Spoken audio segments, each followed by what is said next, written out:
Hello everyone, আসসালামু আলাইকুম। আজকের ভিডিওটি উন্নত জাতের কলা চাষ সম্পর্কে হতে খুব গুরুত্বপূর্ণ হতে চলেছে। আপনারা যারা মোবাইলের স্ক্রিনে কলার ছড়িগুলো দেখছেন, এই জাতটির নাম হচ্ছে G9। এর প্রথমবার কলা আসে 18 থেকে 17 গাধা, তার মানে 100 থেকে 104 হালি, এবং পরবর্তীতে দ্বিতীয় তৃতীয় ধাপে কলা আসবে 70 থেকে 80 হালি, তার মানে 13-14 গাধা।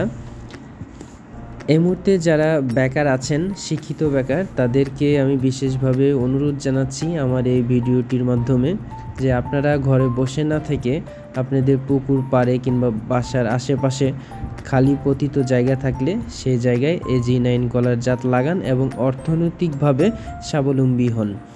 এবং যারা এই মুহূর্তে এই কলার চারা বিশেষভাবে মনস্থির করছেন যে অবশ্যই এই চারাটা দরকার, তাহলে আমাদের ভিডিওতে যে নাম্বার দেওয়া থাকবে কিংবা ভিডিও ডেসক্রিপশনে যে মোবাইল নাম্বারটা দেওয়া থাকবে সেখানে যোগাযোগ করবেন।